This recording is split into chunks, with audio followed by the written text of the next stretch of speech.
Hello student, कैसे हैं आप सब। मैं उम्मीद करता हूं कि आप लोग स्वस्थ और मस्त होंगे और अपने अपने एग्ज़ाम में अच्छे से लगे होंगे। तो आज का मैं वीडियो की बात कर रहा हूं, आज की क्लास की बात कर रहा हूं मानव जनन का। ठीक है, जो क्लास है ना, क्लास 10th हो जाए या क्लास 12th के लिए सबसे सबसे जो वीवीआई क्वेश्चन को है, मैं जितने भी सब्जेक्टिव को है सभी सब्जेक्टिव क्वेश्चन को मैं आपको डील करने वाला हूं। अगर जो भी स्टूडेंट अगर 2026 में एग्ज़ाम में बैठने वाले हैं, उनके लिए बहुत बहुत रामबाण क्वेश्चन है। मैं जितने भी क्वेश्चन बताऊंगा सिर्फ मैं क्वेश्चन बताने के बात करूंगा। और अगर आपके पास कॉपी अवेलेबल हो, कॉपी होगा तो आप कॉपी में प्लीज़ इसको क्या करना, लगा लीजिएगा, कॉपी में टिक आउट कर लीजिएगा। अगर आपको नहीं अगर है तो आप इसको स्क्रीनशॉट लेकर या वीडियो को रोक रोक करके भी आप क्या कर सकते हो, कॉपी में लगा लीजिए। अगर किन्हीं को अगर पीडीएफ भी चाहिए तो पीडीएफ भी हम यहाँ से दे सकते हैं। अगर पीडीएफ लेना चाहते हैं तो पीडीएफ लेने के लिए एक नंबर पर मैसेज कीजिए, एसएमएस कीजिए व्हाट्सएप नंबर पर, जो आपको मैं स्क्रीन पर नंबर को लिख देता हूँ। ध्यान दीजिएगा, लिख देते हैं, जिसका नंबर है 90 60 10 13 67। ये सिर्फ आपका व्हाट्सअप नंबर है, सिर्फ कॉल नहीं लगता है, कॉल लगने वाला नंबर नहीं है। ये सिर्फ आप एसएमएस कर सकते हैं, व्हाट्सएप पर आप मैसेज कर सकते हैं, तो आपका सभी चैप्टर को, जितने भी चैप्टर है सभी को आपको पीडीएफ को दे दिया जाएगा। अगर आपके पास कॉपी पहले से ऑफलाइन क्लास का अवेलेबल है तो आप उसमें क्वेश्चन में अपने जो भी क्वेश्चन मैं बताऊं वो क्वेश्चन में आपको क्या कर लेना है, टिक आउट कर लेना है, ताकि आपका क्वेश्चन मिस्टेक ना हो, एग्ज़ाम में छूटे ना। मैं आपको एग्ज़ाम को अच्छे बेहतर बनाने के लिए मैं आपको सब्जेक्टिव क्वेश्चन को करवा रहे हैं, आपको क्वेश्चन बता रहे हैं, साथ साथ में आंसर देने के भी प्रयास कर रहे हैं। क्योंकि हम लोग के पास अब टाइम नहीं है, मैं जितने भी आपको कम वीडियो, शॉर्ट वीडियो बना दूं ताकि आप लोग को एग्ज़ाम अच्छा जा सके। ज़्यादा बड़ा लॉन्ग वीडियो में बनाने का प्रयास नहीं कर रहा हूं, ताकि आपको आंसर बताने हैं ना, इसमें आपको आंसर आपको बता दिए हैं, लगा भी दिए हैं, जिससे के माध्यम से आप स्क्रीनशॉट के माध्यम से हो या आप इसको वीडियो को रोक रोक के आप अपने कॉपी में भी लगा सकते हैं। चलिएगा, हम वीडियो को स्टार्ट करते हैं। अगर वीडियो को स्टार्ट करने से पहले प्लीज़ एक लाइक शेयर कमेंट जरूर कर लें।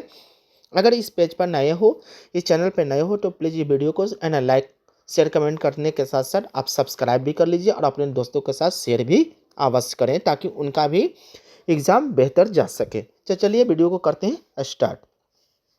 जिसमें सबसे पहला आप स्क्रीन पर क्वेश्चन देख रहे होंगे। स्क्रीन पर पहला जो क्वेश्चन आपको जो दिख रहा होगा वो सबसे पहला क्वेश्चन है मानव जनन का, चैप्टर नंबर यानी 2 की बात करते हैं। ऐसे तो चैप्टर नंबर 3 बात है, ठीक है। चैप्टर नंबर ये 3 हमारा है, 2 लिखा गया है, आप इसको ध्यान दीजिएगा। आप लोग को तीसरा चैप्टर है, चैप्टर पर आप लोग फोकस ना कीजिए। चैप्टर नंबर लिखा गया है 3 चैप्टर का है, ठीक है।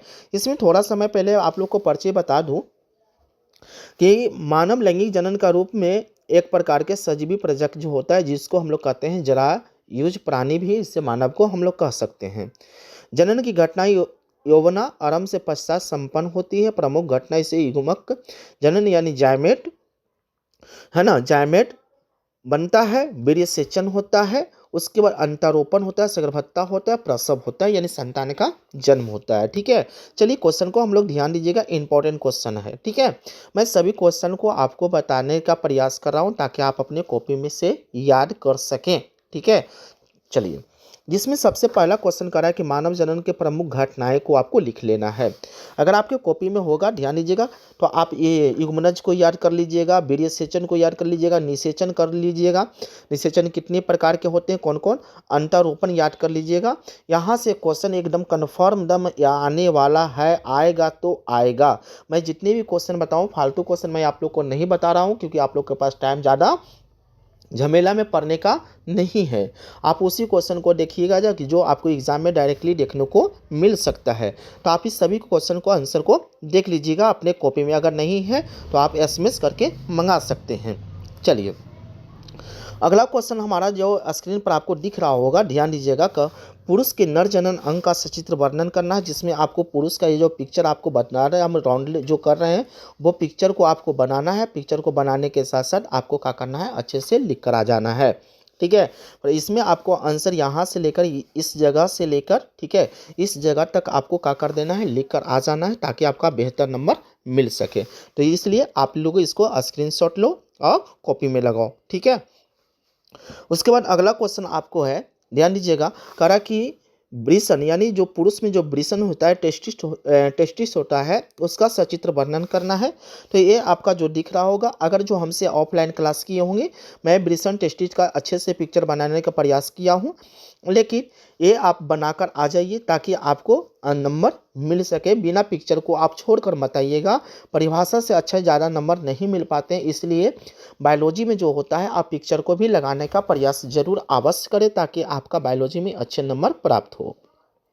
ठीक है, जिसमें आपको पिक्चर को लगा देना है और साथ साथ पिक्चर को लगाने के बाद क्या कर देना है, आपको क्या कर देना है, परिभाषा को लिखकर इतना आ जाना है। ठीक है, चलिए अगला क्वेश्चन की बात कर लें। क्वेश्चन में हमारा ध्यान दीजिएगा, क्वेश्चन जो होता है पुरुष के जनन तंत्र, पुरुष के जनन अंग कौन कौन होता है, सहायक नलिका के अंतर्गत कौन कौन आते हैं, सहायक ग्रंथि के अंतर्गत कौन कौन आते हैं, जरा इसमें इससे आपका ऑब्जेक्टिव कन्फर्म आएगा बाबू, ध्यान दीजिएगा। इससे आएगा तो आएगा, वृषण का जो देखिएगा सहायक नली कौन कौन है, जैसे वृषण नलिका होगा, शुक्रवाहिका हो गया, अधिवृषण हो गया, शुक्रवाहिका हो गया, ये सब क्या है, एक सहायक नलिका है, ऑब्जेक्टिव पूछ सकता है।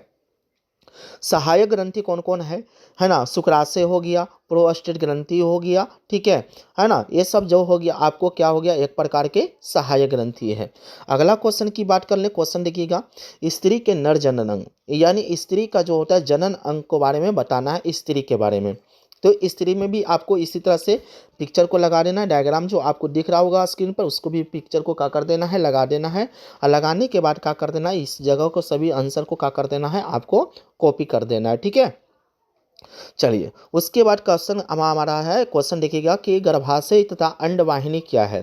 तो गर्भाशय और अंडवाहिनी क्या होता है, गर्भाशय अंडवाहिनी की परिभाषा कहेगा तो सिर्फ है ना, अंडवाहिनी की अगर परिभाषा कहेगा सिर्फ, तो आपको परिभाषा इस जगह से लेकर इस जगह तक आपको अंडवाहिनी को परिभाषा देना है। ठीक है, अगर आपको कह दे गर्भाशय क्यों कह देगा, है ना, तो गर्भाशय को आपको आंसर यहाँ से यहाँ तक को आपको क्या कर देना है, देकर आना है। चलिए दो गो यहाँ से क्वेश्चन हो गया है, आप ध्यान दीजिएगा, एक जो हमारा क्वेश्चन जो हो गया है वो अंडवाहिनी का हो गया, एक आपका गर्भाशय से हो गया है। यहाँ से अलग अलग क्वेश्चन करके पूछ सकता है आपसे। उसके बाद अगला क्वेश्चन कह देगा युग्मनज क्या है, युग्मनज का विकास किस प्रकार से होता है। तो युग्मनज के बाबू जो विकास होता है वो ध्यान दीजिएगा इस प्रकार से होता है, किस प्रकार से फर्टिलाइजेशन होता है, ध्यान से समझिएगा, क्योंकि यहाँ से स्पर्म जाता है, स्पर्म जाने के बाद क्या करता है, वो फर्टिलाइजेशन की क्रिया करता है यहाँ से जाने के बाद, और यहाँ से फर्टिलाइजेशन जब इसमें हो जाते तो इस प्रकार से होता है, और इसमें जाने के बाद यहाँ से इस प्रकार से होता है, इसके साथ नीचे शुक्राणु जाता है, इससे फर्टिलाइजेशन होता है, तो यहाँ से इस प्रकार से होता है, इस प्रकार से अंडे के रूप में क्या हो जाते हैं, विकसित होते हैं, इसे हम लोग युग्मक जनन कहते हैं। ठीक है, चलिए अगला क्वेश्चन हमारा कहेगा कि शुक्राणु जनन क्या है। शुक्राणु जनन, यह हमारा क्वेश्चन था, शुक्राणु जनन किस प्रकार से होते हैं, इस शुक्राणु जनन जो देखिएगा वो किस प्रकार से वो काम करते हैं। चलिए अगला क्वेश्चन हमारा है शुक्राणु का सचित्र वर्णन करें। क्वेश्चन का देगा शुक्राणु का सचित्र वर्णन करें। शुक्राणु का क्या है, सचित्र वर्णन करने के लिए कह देगा। शुक्राणु को सचित्र वर्णन करने में आपको पिक्चर को, आप डायग्राम को क्या कर देना है, लगा देना। इस प्रकार को डायग्राम है, डायग्राम को लगाने के बाद क्या कर देना, इस जगह से आपको क्या कर देना है, कॉपी कर देना है, क्या कर देना, इस प्रकार से आपको क्या कर देना है, इतना लिखकर आपको आ जाना है। ठीक है, पूछ तक यानी इसका आगे वाले जो भाग होता है, आगे जो भाग जो होता है इसका, तो वो आगे वाला जो भाग होता है वो क्या होता है, शीर्ष होता है। आगे वाला जो भाग शीर्ष होता है, मध्य में जो होता है मिडिल पैंस होता है, और लास्ट में जो होता है वो पूछ होता है। या तीन भाग में बांटा गया है। ऊपरी वाले जो सिर में जो होता है गोल्जी काय का बना हुआ एक्रोसोम पाया जाता है, बीच में माइटोकॉन्ड्रिया पाया जाता है, लास्ट में जो पूछ में जो होता है एक्सोनिम स्रवित होते हैं। चलिए उसके बाद अगला क्वेश्चन कर देगा अंड जनन क्या है। क्या है, अंड जनन क्या है। अंड जनन जो होता है वो किस प्रकार से होता है, अंड जननी भी है ना, प्राथमिक अंडक होता है, द्वितीयक अंडक होता है, और अंडाणु का विकास होता है। आप अपने कॉपी में से जरूर देख लीजिए। उसके बाद सबसे इम्पॉर्टेंट क्वेश्चन है आवर्त चक्र, यानी महिलाओं में होने वाला एक चक्र होता है जिसको हम लोग आवर्त चक्र कहते हैं। ये चक्र जो होता है प्राइमेट होने की वाली एक चक्र होता है ना, वह एक निश्चित समय पर क्या होते हैं, आते रहते हैं, इसीलिए इनको कहते हैं आवर्त चक्र कहते हैं। ये अवधि जो होता है 28 से 29 दिन का होता है। यह यौवना आरंभ में शुरू हो जाता है, जिसे हम लोग रजो दर्शन भी कहते हैं। ये लगभग 40 से 45 वर्ष, अधिकतम जो होता है 50 वर्ष के आयु में क्या हो जाते हैं, बंद हो जाते हैं। और बंद होने की जो क्रिया जो होता है उसे हम लोग क्या कहते हैं, उसे हम लोग रजनोवृत्त कहते हैं। जब एक स्त्री में पहली बार जो क्रिया स्टार्ट होता है उसे रजोदर्शन कहते हैं। लास्ट बार जो होता है रजनोवृत्त कहते हैं। इसकी प्रमुख वो है ना अवस्था जो है आपको ये 3 से 5 दिन का होता है। अंडो उत्सर्ग है ना, ओव्यूलेशन के जो क्रिया जो होता है 14 दिन के अंदर होता है। ये आप देख के कॉपी में जरूर जाइएगा। चलिए अगला क्वेश्चन की ओर बात कर लें हम लोग। क्वेश्चन में देखिएगा, ध्यान दीजिएगा। क्वेश्चन हमारा कह रहा है कि निषेचन के अंतरोपण किस प्रकार से होता है, यानी गर्भाशय में जो होता है संतान का विकास किस प्रकार से होता है। या क्वेश्चन ऐसे भी घुमा के आपको कर सकता है कि भ्रूण में जो होता है भ्रूण का विकास या गर्भाशय के विभिन्न अवस्था को क्या करना है, बांटना है। किस प्रकार से का हो निषेचन होता है, किस प्रकार से, जैसे अंडाशय से जो प्रति माह जो होता है एक अंडाणु निकलता है, 1 से 2, 2 से 4, 4 से 8, 8 से 16, 16 से 32, 32 से 64, 64 से 128 के क्रियाएं होते हैं। और तब जाकर क्या होते हैं बायोमेट्रियम, मेजोमेट्रियम, इंडोमेट्रियम, एक्टोडर्म, मेजोडर्म, एंडोडर्म को क्या होता है क्रियाएं होता है, जिसमें सभी कोशिकाएं का होता है कोशिका खंड होता है। और वो 8 से 16 जो अनकोर खंड के रूप में भ्रूण के रूप में विकसित किस प्रकार से होता है, आप अपने कॉपी में अब अवश्य लगा कर जाइएगा, क्योंकि ये जितने भी अभी बताएं सभी वीवीआई टॉपिक क्वेश्चन बताएं है ना। और भी क्वेश्चन 1-2 गो है, बता देते हैं। सगर्भता समापन आप लोग याद रखिएगा। या स्त्री के क्या करिएगा, एक क्वेश्चन याद रख लीजिएगा। स्त्री के जो होता है मेमी ग्लैंड्स यानी दुग्ध वाहिनी, क्या होता है दुग्ध वाहिनी का सचित्र वर्णन करने के लिए आपको कह सकता है मेमी ग्लैंड। स्त्री को जो स्तन ग्रंथि का सचित्र वर्णन करने के लिए भी कह सकता है ना। ये रहा थर्ड चैप्टर। इससे ज़्यादा आपको क्वेश्चन करने वाला नहीं है, इसलिए आप अपने कॉपी में जरूर लगा लीजिए, प्लीज़ रिक्वेस्ट करते हैं, ताकि यहाँ से क्वेश्चन थर्ड चैप्टर से ज़्यादा आपसे पूछने वाला नहीं है। तो इसलिए आप इस सभी वीडियो को, सभी टॉपिक को, सभी क्वेश्चन को आप अपने कॉपी में लगाकर और याद करके अच्छे से जाइए। और इसी तरह से मैं सभी चैप्टर को एक एक करके मैं सभी आप लोग को देने का मैं प्रयास करूंगा, ताकि आपको एग्जाम हॉल में किसी प्रकार का कोई दिक्कत समस्या नहीं होगा। तो चलिए मैं आपको नेक्स्ट टॉपिक में अगले चैप्टर से मिलेंगे, यानी जनन सुवस्थाएं पर मिलेंगे। और उसमें कौन कौन सा क्वेश्चन इंपॉर्टेंट होगा उसी को लेकर मैं आपसे बात करूंगा। तो चलिए फिर से अगले वीडियो में अगले क्लास में मिलते हैं। जब तक सभी मेहनत करते रहिए। सभी स्टूडेंट को बेस्ट ऑफ लक। अगले वीडियो में हम फिर से मिलते हैं, ठीक है।